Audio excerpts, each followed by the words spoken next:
la pregunta es, bueno, ¿qué podemos esperar este año? ¿Qué decisiones puede llegar a tomar el gobierno? ¿Qué consecuencias puede tener? Voy a apelar a un documento del gobierno que hace 72 horas ha pasado no ha tenido mucha notoriedad en los medios, que es un documento del Banco Central de la República Argentina que normalmente a fin de año el banco hace una evaluación de lo que pasó y dice cómo va a actuar en el año siguiente. Le voy a pedir al director si podemos colocar la primera placa, que es, es la carátula de esa que está allí. Objetivos y planes respecto del desarrollo de la política monetaria, cambiaria, financiera y crediticia para el 2023. Allí en ese documento el banco plantea cuál va a ser la política del banco. Es decir, más allá de las declaraciones, más allá de las discusiones sobre un número, sobre si aumentó o bajó la inflación, la tasa de inflación, si hay más o menos dinero en la economía, ahí está la política del banco. Por supuesto, en la evaluación que hace de 2022 es digamos, bastante moderado al decir de que, bueno, el impacto, la realidad internacional, los problemas que venimos de la pandemia, etc. Pero digo, ¿qué es lo que dice? ¿Cuál es el objetivo que tiene el Banco Central para el año 2023? Y eso está en la placa número 2 que vamos a poner. Y en esa placa están, yo por supuesto allí los he sintetizado, los 9 objetivos del Banco Central. He puesto 2 en rojo, ¿no? Tenemos, por un lado, el bajar la tasa de inflación, es decir, reducir la tasa de inflación. La otra es mantener el equilibrio externo, es decir, los problemas que todos conocemos que tenemos en el sector externo. Y todos los otros son, yo diría, casi una consecuencia si uno cumple los 2 primeros, que es restablecer la confianza en la moneda local. La idea ahí es generar confianza para que los argentinos no corran en busca del dólar, sostener el crecimiento económico, promover la recuperación del crédito privado, promover el desarrollo del mercado de capitales, preservar la estabilidad financiera, propender una mayor inclusión financiera e impulsar el desarrollo de finanzas sostenibles. Digo, ¿por qué puse en rojo los 2 primeros? Esto es un resumen de lo que dice el Banco Central, que son los objetivos que va a tratar de cumplir. ¿Y por qué pongo en rojo los 2 primeros? Por 2 razones. Porque si uno tiene los 2 primeros, los cumple, los otros casi seguramente se van a poder cumplir. Ahora, son los 2 que son el principal problema que el gobierno no logra encontrar, digamos, las decisiones que lo superen, que superen esos problemas. Digamos, el ministro Massa, desde que asumió, planteó que iba a tratar de bajar la inflación y que iba a tratar de resolver el problema del sector externo. Ahora, en realidad si uno mira, puede ser que el final del año haya sido un poco mejor de lo que algunos colegas de la profesión, de mi profesión, han anunciado muchas veces. Yo suelo decir siempre, lo hemos dicho acá, lo hemos dicho durante todo el año pasado, que aquellos que anunciaban los viernes que el apocalipsis llegaba el lunes se equivocaban. Que eso significa subestimar los instrumentos de política económica que tiene aún un gobierno que tiene poca credibilidad, aún un gobierno que enfrenta unas distorsiones en la economía tan grandes que se reflejan en una variación del nivel general de precio realmente impensada. Terminamos el año con a lo mejor el 94-95%. El jueves de la semana que viene, no de el jueves de la semana que viene, vamos a conocer el índice de diciembre y vamos a llegar a que, bueno, en el año, este gobierno que recibió una inflación alta de Macri, del 50%, la multiplicó por 2. Pues estamos casi en el 100. Entonces, por eso digo, esos 2 objetivos. El primero es el tema de la inflación. Lo hemos dicho, Ricardo, y se ha verificado que los precios, esta idea de precios justos, esa idea iba a funcionar durante algún tiempo. Funciona un mes, funciona 2, 3, y después va generando tensiones que hay un momento en que deja de funcionar y de nuevo se dispara la tasa.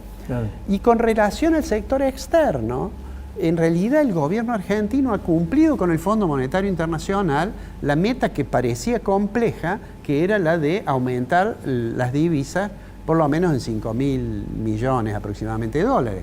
Bueno, lo ha hecho eso. ¿Cómo lo hizo? con aquellas medidas de darle un tipo de cambio especial a los exportadores de soja, ¿no?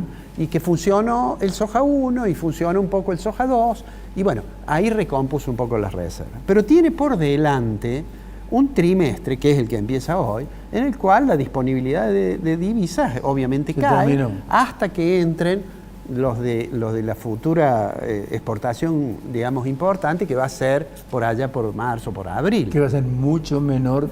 Que va a ser menor. A lo estimado. Exactamente, porque además tenemos un problema que vamos a tener un nivel, una cantidad producida, es decir, una cosecha mucho menos importante como consecuencia de factores de clima, es decir, por la sequía, sin lugar a dudas va a estar afectado, y eso no está compensado por los mejores precios. Claro. Entonces allí va a haber un problema. Por otra parte, tiene uno de los elementos que se señalan muy complicados y que muchas veces se dice esto es que en cualquier momento puede explotar, que es el problema de las deudas, la deuda interna, no solamente de la deuda externa. Hoy, digamos, está cerrando a esta hora, estamos grabando 16:30, a esta hora está cerrando una licitación para un canje. ¿Qué ha hecho el gobierno? Ha tomado un conjunto de títulos que vencían en los próximos meses, son más 1.100 millones. Nueve títulos distintos, sí. Y va a tratar de hacer, digamos, de canjearlos. ¿Cuánto es el monto ese? 4.2 billones. 4.2 billones es lo que va a tratar. Y que es muy probable que tenga bastante éxito, porque ha ofrecido, digamos, una canasta atractiva, porque obviamente al inversor lo tiene que tentar cada vez más. Y entonces está la opción de ajuste por precio, está la opción por dólar, y entonces le ofrece. ¿Y qué quiere tomar el gobierno? Quiere tomar títulos que vencen más o menos todos, o por un porcentaje importante de ellos, aproximadamente un 40% de los títulos que a esta hora se han presentado para esta licitación, para canjear en esta licitación, esos vencen más o menos hasta febrero de 2024. Es decir, está claro que el gobierno lo que quiere hacer es hacer ese canje, porque si tuviera que pagarlos a medida que van venciendo, tendría una expansión monetaria muy grande. Entonces, lo más probable es que tenga un relativo éxito, de hecho lo ha tenido. Esta es la tercera licitación que se hace desde que Massa está en el ministerio.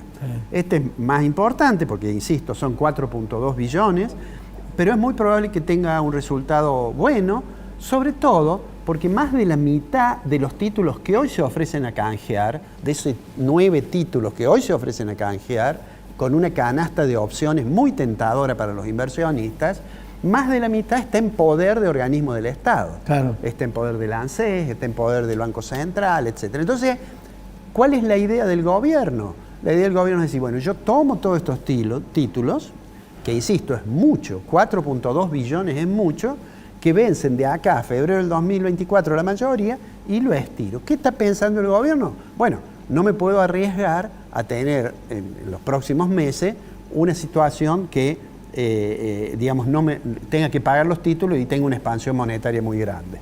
Entonces, esa idea del gobierno está en línea con lo que dijimos desde que comenzó Massa en su gestión, que es la idea de tratar de llegar a lo mejor que pueda a las elecciones. Es decir, es un puente angosto, complicado.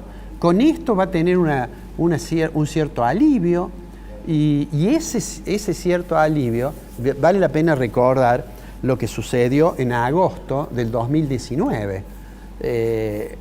En agosto del 2019, el gobierno de Macri, después de las PASO y del resultado de las PASO, hubo una corrida que todo el mundo perdió confianza y tenía muchos vencimientos, y quizás no lo había previsto el gobierno, y ¿qué terminaron haciendo? Por usar una palabra de estas que inventamos los economistas, reperfilando la deuda en pesos. Bueno, entonces, para evitar eso, se ve que Massa dice, bueno, vamos a tratar hoy, el viernes se va a liquidar la operación, pero hoy a las 4 de la tarde se cerró la licitación para estos 9 distintos tipos de bonos. Yo diría que es probable que consiga un buen resultado, insisto, porque entre el 50 y el 60% de los títulos están en manos del Estado.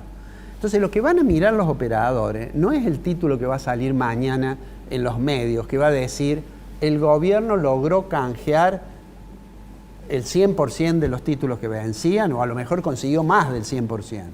Lo que van a mirar los operadores es qué porcentaje de eso es del sector privado. Claro. Porque el del sector público se sabe que el ministro le habla al presidente del Banco Central mediante una vía indirecta para que entre en el canje, y lo mismo el ANSES o cualquier organismo del Estado. Entonces, esa es la estrategia que tiene ahora en el corto plazo el gobierno. Nosotros, ¿qué podemos esperar? Lo dijimos al cerrar el año pasado, la tasa de inflación va a volver a ser una tasa muy alta porque es el reflejo de otras distorsiones. El nivel de actividad se va a ir desacelerando, ya hay algunos datos que muestran que se va desacelerando, porque la inflación, así como acelera el consumo en una primera etapa, después llega un momento que afecta el poder de compra y ya la persona reduce su consumo.